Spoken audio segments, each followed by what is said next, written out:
أنا النهارده أقوى وأهدى وأنضج، ومش محتاجة أعتذر من حد، اعتذار من حد، لإن اللي بيعتذر بعد ما يكسرك بيحاول يريّح ضميره مش يعوّضك. السلام عليكم يا حبايبي، أخباركم إيه؟ وحشني.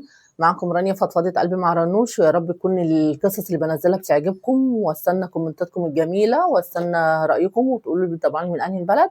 النهارده قصتنا بتتكلم قصة مؤثرة جدًا عن الرجوع بعد الخيانة، بس بعد فوات الأوان.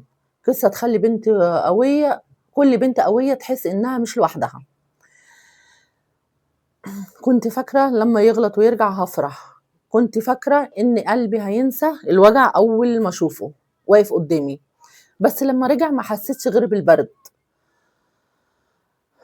اللي كان بيقول لي أنتِ أغلى حاجة في حياتي، اللي وعدني إنه عمره ما يوجعني، هو نفسه اللي وجعني أكتر وجع في الدنيا.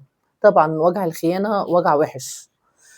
رجع بعد شهور بعد ما كنت باحاول ألِم نفسي من وجعي، وقف قدّامي وصوته كان مكسور، طبعًا مش هيفيدني بحاجة. بيقول لي: "كنتِ غلطان، بس كنت باحبِك بجد." بصيت له والدموع في عيني، بس قلبي ما اتحركش، لإن الحب اللي بيتكسر عمره ما بيرجع زي الأول. ساعتها افتكرت الليالي اللي كنت فيها بابكي، والرسايل اللي كنت باكتبها وما بعتّهاش، والمكالمات اللي كنت باستناها يرن فيها وما رنّش. افتكرت كل لحظة كنت باحاول أقنع نفسي إنه هيحس بيّا. بُصّي، البني آدم اللي بايع ما بيحسّش، هو كان عايش حياته عادي، ولا كإني كنت موجودة. رجع بعد ما دمّرني، بعد ما خلّاني أشُك في نفسي، في قلبي، في كل حاجة حلوة كنت شايفاها، والنهارده رجع يعتذر. بس أنا خلاص مش البنت اللي كان يعرفها. أنا النهارده أقوى وأهدى وأنضج، ومش محتاجة أعتذر من حد، اعتذار من حد، لإن اللي بيعتذر بعد ما يكسرك بيحاول يريّح ضميره مش يعوّضك.